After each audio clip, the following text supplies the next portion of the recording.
അത് ഏത് വർഗീയതയാലും പ്രോത്സാഹിപ്പിക്കാൻ പാടുണ്ടോ? വർഗീയത ഏതെങ്കിലും സമൂഹത്തിൽ ഉണ്ടാക്കി കൊടുത്തിട്ടുണ്ടോ? എന്റെ മനസ്സിൽ ഹിന്ദുവിന്റെ വർഗീയവാദം അതുകൊണ്ട് ഏതെങ്കിലും ഹിന്ദുവിന് ഗുണമുണ്ടായോ? വേറൊരാളുടെ മനസ്സിൽ മുസ്ലിം വർഗീയവാദം അതുകൊണ്ട് ഏതെങ്കിലും മുസ്ലിമിന് ഗുണമുണ്ടായോ? മനുഷ്യർ തമ്മിലുള്ള സംഘർഷം വർദ്ധിക്കുന്നത് നല്ലതാണോ? നമുക്ക് പൊതുശത്രുക്കളില്ലേ? പട്ടിണിയും ദാരിദ്ര്യവും തൊഴിലില്ലായ്മയും നിരക്ഷരതയും സാമൂഹ്യ ദുരന്തങ്ങളും ഉച്ചനീചത്വങ്ങളും ഉള്ള ഒരു സമൂഹത്തിൽ ജീവിക്കല്ലേ?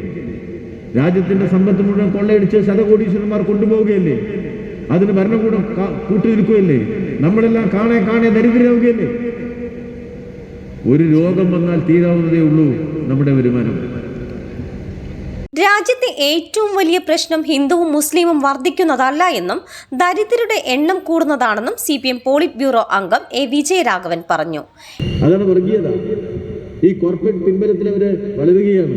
കോർപ്പറേറ്റ് പിൻബലത്തിൽ വർഗീയതക്ക് ഇന്ത്യയിൽ വളരാൻ സാധിക്കാത്ത ഏക സ്ഥലമാണ് കേരളം. പക്ഷേ അതിനെ വളർത്തുന്ന വർഗീയതയുടെ പ്രതീകങ്ങൾ എത്ര കരുത്താർജിച്ചിരിക്കുന്നു. തൊഴിലാളികളുടെ അവകാശം പിഴുതെടുത്ത് പോക്കറ്റിലാക്കിയതിന് ശേഷം പിറ്റേന്ന് രാവിലെ കണ്ട ചിത്രം എന്താ? ഈ നരേന്ദ്രമോദി പോയി നിൽക്കുകയാണ് ഇവിടെ അയോധ്യയിൽ വീണ്ടും. ആഗസ്റ്റ് മാസം 15-ാം തീയതി പ്രഖ്യാപനം നരേന്ദ്രമോദി നടത്തിയിട്ടുണ്ട്. ഇവിടുത്തെ മുസ്ലിങ്ങളുടെ എണ്ണം കൂടുന്നു എന്നുള്ള അതിലുള്ള വേദന. ഇന്ത്യയിൽ മുസ്ലിം കൂടിയാലും ഹിന്ദു കൂടിയാലും എന്താ വ്യത്യാസം? ഹിന്ദു കൂടിയാലും മുസ്ലിം കൂടിയാലും ഇവിടെ ദാരിദ്ര്യം കൂടിയാണ്.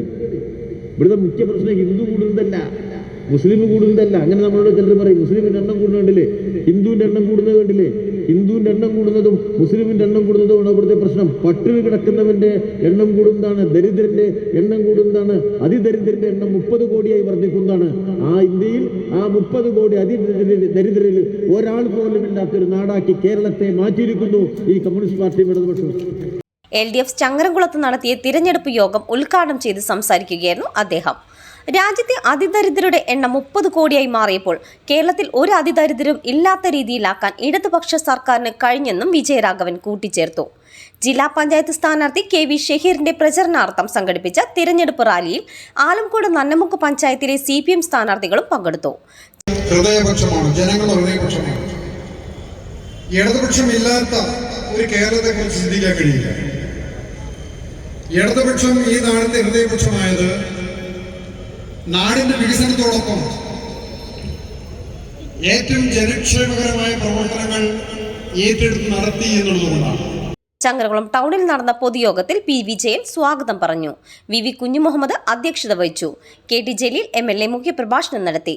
MLA P. Nandakumar, T. Sathyan, V. ഉണ്ണി, അബ്ദു, അജയ് ഘോഷ്, മിസ്രിയ സൈഫുദ്ദീൻ, ആരിഫ നാസർ തുടങ്ങിയവർ സംസാരിച്ചു. ജില്ലാ പഞ്ചായത്ത് സ്ഥാനാർത്ഥി KV ഷഹീർ നന്ദി പറഞ്ഞു. പ്രിയമുള്ളവരെ, ഈ വാഹനത്തിന് തൊട്ടു പിന്നാലെ കടന്നു വരുന്നത് ആലങ്കോട് നന്നമുക്കിനെ ചങ്ങരംകുളം പട്ടണത്തെ ചെമ്പട്ടണിച്ചുകൊണ്ടിതാ ഈ വാഹനത്തിന് തൊട്ടു പിന്നാലെ കടന്നു വരികയാണ്. പ്രിയമുള്ളവരെ, ഈ വരുന്ന ത്രിതല പഞ്ചായത്ത് തെരഞ്ഞെടുപ്പിൽ നിങ്ങളുടെ വിലയേറിയ സമ്മതിദാനാവകാശം ഇടതുപക്ഷ ജനാധിപത്യ മുന്നണി സാരഥികൾക്ക് നൽകിക്കൊണ്ട് അവരെ വമ്പിച്ച ഭൂരിപക്ഷത്തോടുകൂടി വിജയിപ്പിക്കണമെന്ന് ഒരിക്കൽ കൂടി അഭ്യർത്ഥിക്കുകയാണ്. CNTV ചങ്ങരംകുളം.